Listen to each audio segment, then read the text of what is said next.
नमस्कार, जनता टीवी देख रहे हैं आप। मैं हूं आपके साथ अमन त्रिपाठी। बुलेटिन में रुक करेंगे कुछ अहम खबरों की ओर। लखनऊ में मंगलवार को विश्व दिव्यांग दिवस पर कार्यक्रम का आयोजन किया गया, जिसमें बतौर मुख्य अतिथि सीएम योगी शामिल हुए। इस मौके पर उन्होंने राज्य स्तरीय पुरस्कार वितरित किए, साथ ही मेधावी छात्र छात्राओं को सम्मानित भी किया।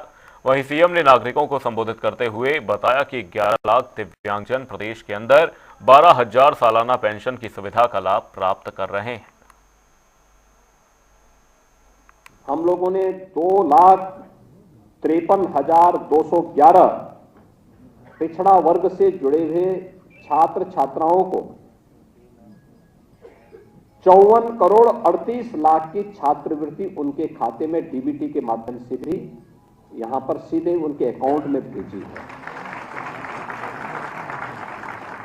आप सोचिए, 2,53,211 बच्चों को ये स्कॉलरशिप आज मिल गई है, यानी समय के पहले। ये सारा कार्य विभाग के द्वारा किया गया है और 28 युवाओं को जो पिछड़ा वर्ग से जुड़े हुए हैं उन्हें कंप्यूटर प्रशिक्षण का प्रमाण पत्र भी आज यहां पर उपलब्ध हुआ है। यानी कार्य करने की इच्छा शक्ति होनी चाहिए, बाधा फंड नहीं है। सरकार पैसा देना चाहती है, सरकार संस्थान खोलना चाहती है, लेकिन उस पर समयबद्ध निर्णय लेकर के हमें तेजी के साथ आगे बढ़ना होगा और उस बढ़ने का ही परिणाम है। याद करिए, जब हम लोग 2017 में आए थे तो केवल 7 से 8 लाख दिव्यांगजनों को पेंशन मिलती थी प्रदेश में, और वह भी 300 रुपया, 300 रुपया। और उसमें भी वो 6 महीने का एक बार आता था, तो उसमें से आधा पैसा बाबू खा जाता था। हम लोग आए, हम लोगों ने कहा कि पैसा उसके खाते में जाना चाहिए, सीधे पैसा। अगर मोदी जी ने उसके लिए पैसा भेजा है, राज्य सरकार पैसा दे रही, तो पैसा उसके खाते में, लाभार्थी के खाते में जाना चाहिए। और हम लोगों ने 300 से बढ़ाकर के इस राशि को 1,000 रुपया किया। आज मुझे बताते हुए प्रसन्नता है, 11 लाख दिव्यांगजन, 11 लाख दिव्यांगजन प्रदेश के अंदर 12,000 रुपये सालाना पेंशन की सुविधा का लाभ प्राप्त कर रहे हैं हर वर्ष, और पैसा उनके अकाउंट में सीधे जाता है, बीच का मध्यस्थ गायब, सीधे सरकार के साथ उसका तारतम्य स्थापित हुआ है। और यह कार्य प्रदेश के अंदर लगातार हम लोग इन कार्यक्रमों को आगे बढ़ाने का काम कर रहे हैं। इसके साथ ही पुष्टावस्था पेंशन, हमारे पूर्व राज्यपाल श्री राम नाईक जी की प्रेरणा से हम लोगों ने 3,000 रुपये महीना हर कुष्ठ पीड़ित व्यक्ति के परिवार को हम लोग ये राशि उपलब्ध करवाते हैं। और साथ साथ ये भी तय किया गया कि इन परिवारों को एक एक आवास मुख्यमंत्री आवास योजना या प्रधानमंत्री आवास योजना में देंगे। इस सिचुएशन के लक्ष्य को प्राप्त करने की दिशा में सरकार के द्वारा बढ़ाया गया कदम, और लगातार इस पर कार्य हो रहा है। महाकुंभ 2025 को लेकर जहां युद्ध स्तर पर तेजी से कार्य हो रहा है, तो वहीं तेजी से अब क्षेत्रों में इलेक्ट्रिक पोल लगाए जा रहे हैं। बात की जाए बिजली कर्मचारियों की, तो यहां पर बिजली कर्मचारी लापरवाही करते हुए दिखाई दिए हैं और साथ ही साथ बिना सेफ्टी बेल्ट के काम करते दिखाई दिए हैं। देखिए हमारे संवाददाता की एक खास रिपोर्ट। महाकुंभ 2025 को लेकर जहां प्रदेश सरकार के द्वारा युद्ध स्तर पर काम कराया जा रहा है और महाकुंभ को बसाने के लिए तेजी से काम हो रहा है। बता दें, अगर बात करें महाकुंभ क्षेत्र की, जो अलग जिला घोषित किया गया, वहां पर बिजली के पूरे पोल लगाए जा रहे हैं और यहाँ पर विद्युत कर्मी खुद चढ़कर, आपको देख सकते हैं, यहाँ पर तार लगाते दिख रहे हैं। मगर बात करी जाए यहाँ जो ठेकेदार हैं उनके मानकों की, तो इनके पास सेफ्टी बेल्ट हमें नहीं दिखाई दे रही है। फिलहाल इनको किस तरह खतरा सताता है कि नहीं सताता, और भी लोग हैं इनके साथ, उनसे भी हम बात कर लेते हैं। ये बताइए, आप लोग यहाँ पर पोल पे काम कर रहे हैं, ठीक है, और जो सेफ्टी बेल्ट होती है आप लोग के पास नहीं, आप लोग को मिली है कि नहीं मिली है? सर मिला है लेकिन नहीं है। तो क्या जान का खतरा आप लोग को नहीं सताता है? नहीं सर, मतलब ऐसी बात नहीं है, कल से लेके आएंगे, आज नहीं लेके आएंगे। तो ठीक, आप लोग को मिली है मगर आप लोग इस्तेमाल नहीं कर रहे हैं। जी जी। यानी आप लोग की ये लापरवाही मानी जाए। तो आप लोग को मिली है कि नहीं मिली है? मिली है सर। तो आप लोग क्यों नहीं इस्तेमाल कर रहे हैं? अरे सर थोड़ा जल्दी में थे, भूल जल्दी गए। में जान का खतरा आपको नहीं सता रहा? हम लोग अपना सुरक्षा स्वयं करते हैं। हम लोग 10 साल से काम कर रहे हैं, कोई दुर्घटना नहीं होती है। फिलहाल इनका कहना है कि 10 साल से काम कर रहे हैं और कोई दुर्घटना नहीं हुई है और सेफ्टी बेल्ट मिली है मगर जल्दी में लाना भूल गए। मगर अगर देखा जाए तो इन कर्मचारियों की फिर लापरवाही कही जाएगी, क्योंकि जब इनको ठेकेदार ने अगर दी है सेफ्टी बेल्ट तो क्यों नहीं इस्तेमाल कर रहे हैं, और ऐसे में अगर कोई बड़ा हादसा होता है तो उसका जिम्मेदार कौन होगा। फिलहाल आपको तस्वीरें हम दिखा रहे हैं, पोल पर भाई साहब चढ़ के काम कर रहे हैं, बैठे हैं और इनके पास सेफ्टी बेल्ट नहीं है। फिलहाल कोई भी मजदूर के पास यहाँ सेफ्टी बेल्ट नहीं है, और साथ ही अब ये कह रहे हैं कि इनके पास है मगर लाना भूल गए। अब इसमें कितनी सच्चाई है, इनको सेफ्टी बेल्ट मिली है या फिर ये किसी डर से नहीं सच बोल रहे हैं, आखिर क्या वजह है ये तो जांच का विषय है। फिलहाल अब देखना होगा इस पर किस तरह की कार्रवाई होती है। जनता टीवी के लिए सैयद मोहम्मद आमिर, प्रयागराज। बांग्लादेश में हिंदुओं के साथ हो रहे अत्याचार को लेकर देश भर के लोगों में रोष है। जहां कानपुर देहात में अत्याचार को लेकर हिंदू संगठनों ने जमकर प्रदर्शन किया, साथ ही प्रदर्शन के साथ साथ आक्रोश यात्रा भी निकाली गई। इस पूरे घटनाक्रम को लेकर हमारे संवाददाता ने एक खास रिपोर्ट तैयार की है, देखिए। बांग्लादेश में हिंदुओं के साथ हो रही बर्बरता को लेकर अब कानपुर देहात भी उग्र प्रदर्शन देखने को मिल रहा है। कानपुर देहात के जितने भी हिंदू संगठन है आज वो सड़कों पर उतरे हैं और लगातार इस बात को मांग उठा रहे हैं कि जिस तरीके की बर्बरता वहाँ हो रही है उस पर कहीं न कहीं लगाम लगाई जाए। किसका नाम है आपका? दीपिका सिंह। अच्छा, आज आप लोग प्रदर्शन कर रहे हैं, क्या मांगे हैं आपकी?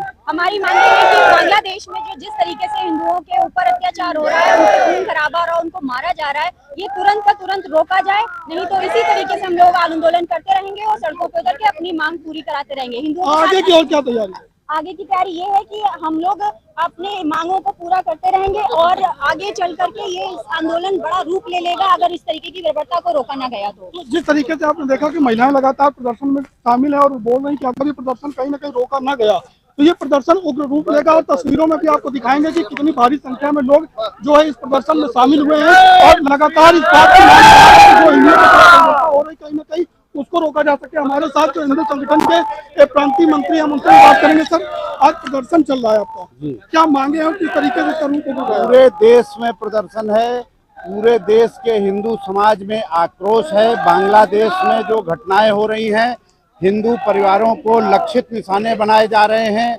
हिंदू देवालयों पर निशाने बनाए जा रहे हैं, उसके प्रति आक्रोश है। और हम प्रश्न करना चाहते हैं पूरे विश्व के मानवाधिकार संगठनों से, जो आतंकवादियों के मानवाधिकार की बात तो करते हैं, लेकिन आज हिंदू वहां पर जो प्रताड़ित किया जा रहा है, देवालय तोड़े जा रहे हैं, हिंदू सन्यासी गिरफ्तार किए जा रहे हैं बिना किसी अपराध के, उसके लिए पूरा विश्व मौन है। उस मौन को तोड़ने के लिए, उनकी नींद को तोड़ने के लिए हिंदू समाज भारतवर्ष में पूरा निकला हुआ है। आज बड़ी संख्या में जो हिंदू संगठन है वो आपके साथ है, किस तरीके से और आगे की तैयारियां रहेंगी? बांग्लादेश का निर्माण हम ही ने किया था। ऐसा लगता है कि अन्याय अत्याचार बढ़ेगा तो शायद वहां तक बात जाएगी। जिस तरीके से आप देख रहे हैं बताया है कि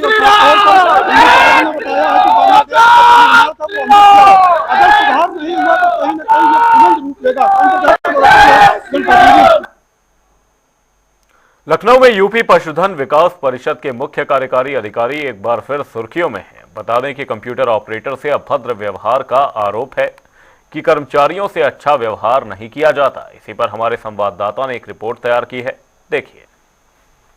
यूपी पशुधन विकास परिषद से एक मामला निकल के सामने आया है, जहां सीईओ एलडीवी नीरज गुप्ता पर आरोप लग रहा है कि वो अपने कर्मचारियों का मानसिक रूप से उत्पीड़न करते हैं, शोषण करते हैं, और रिपोर्ट के नाम पर यह शोषण अपने कर्मचारियों द्वारा कराते भी हैं।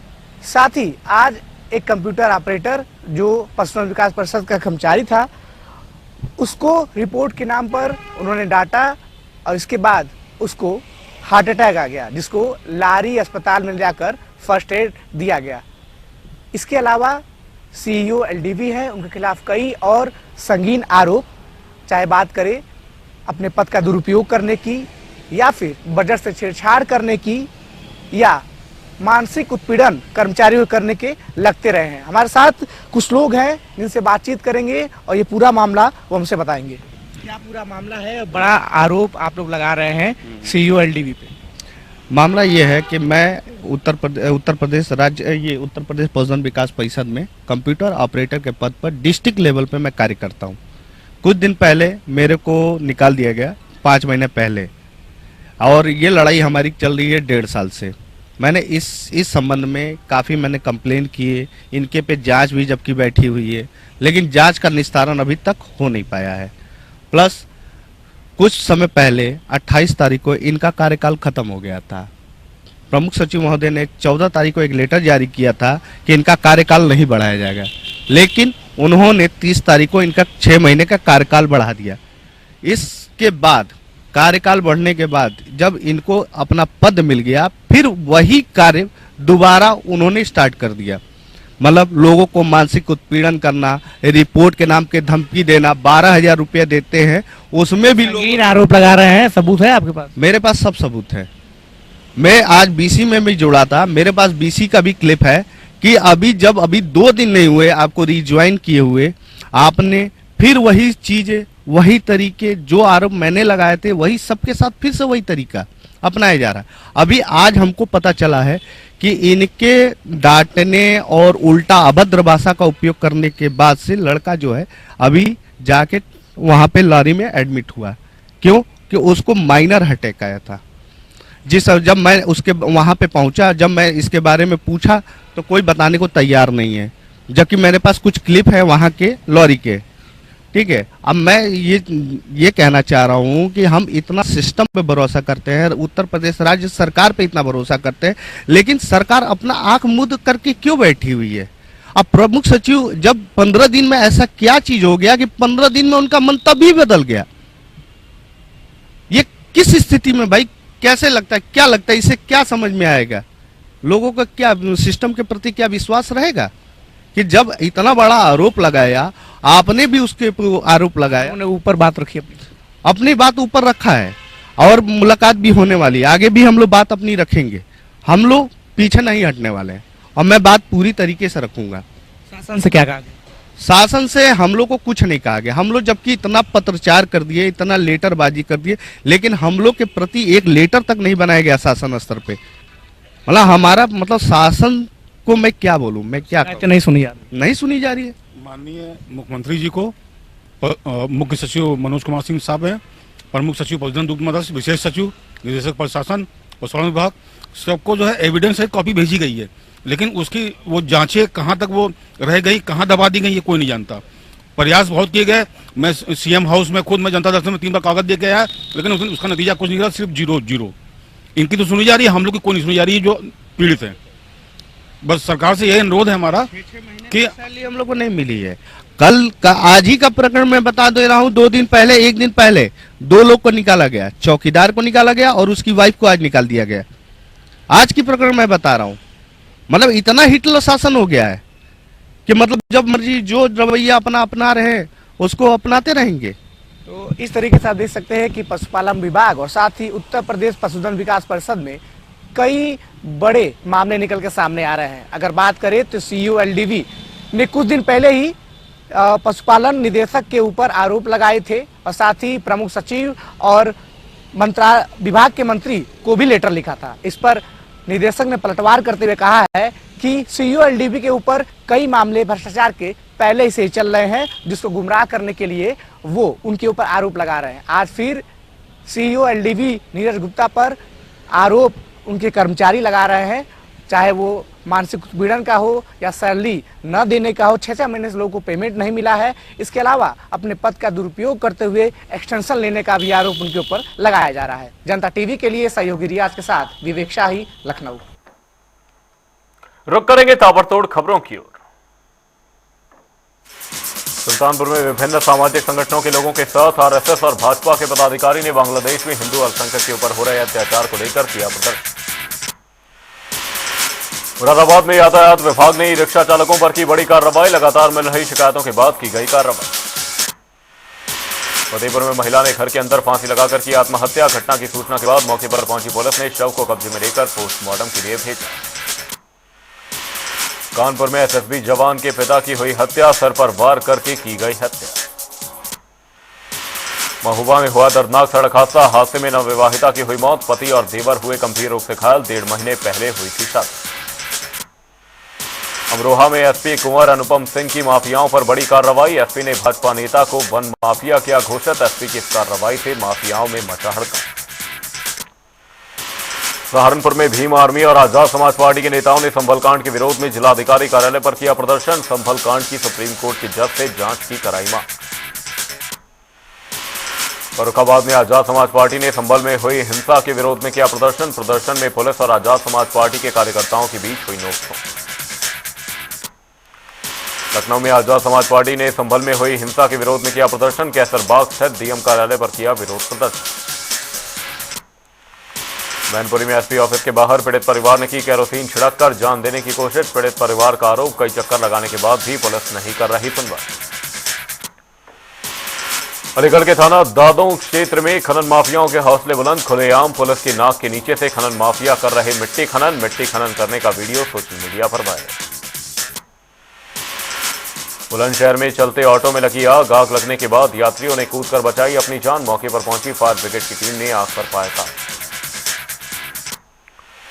अलीगढ़ में बांग्लादेश में हिंदुओं के ऊपर हो रहे अत्याचारों को लेकर हिंदू संगठनों ने किया प्रदर्शन, महामंडलेश्वर सहित अलग अलग जगह से आए वरिष्ठ हिंदूवादियों ने की शिरकत। फर्रुखाबाद में 602 अग्निवीर सेना में हुए शामिल, मऊ वॉर ट्रेनिंग कॉलेज के commandant lieutenant general Harjeet Singh Shahi ने 602 अग्निवीरों की परेड का निरीक्षण कर दी सलाम। फतेहपुर में घर के बाहर खड़ी टाटा नेक्सॉन में लगी आग, शॉर्ट सर्किट की वजह से लगी आग। महोबा में हिंदू समाज के लोगों ने बांग्लादेश में हिंदुओं पर हो रहे अत्याचार को लेकर किया प्रदर्शन और एसडीएम को राष्ट्रपति के नाम सौंपा गया। महोबा में खेतों में सिंचाई के लिए पानी की मांग को लेकर किसानों ने किया कलेक्ट्रेट में प्रदर्शन, साथ ही सिंचाई विभाग के अधिकारियों सहित जिलाधिकारी को भी लिखा पत्र। मुजफ्फरनगर में भारतीय किसान यूनियन के राष्ट्रीय अध्यक्ष चौधरी नरेश टिकैत ने बुलाई आपातकालीन पंचायत, आंदोलन में किसानों को पुलिस प्रशासन के द्वारा गिरफ्तार किए जाने को लेकर बुलाई पंचायत। बांग्लादेश में हिंदुओं पर हो रहे अत्याचार को लेकर फर्रुखाबाद में हिंदू संगठनों ने किया प्रदर्शन और हिंदू संगठनों ने विशाल जुलूस निकालकर जिलाधिकारी को सौंपा गया। बांग्लादेश में हिंदुओं पर हो रहे अत्याचार को लेकर मिर्जापुर में हिंदू संगठनों ने किया प्रदर्शन और हिंदू संगठनों ने विशाल जुलूस निकालकर जिलाधिकारी नमामि गंगे देवेंद्र प्रताप सिंह को सौंपा गया।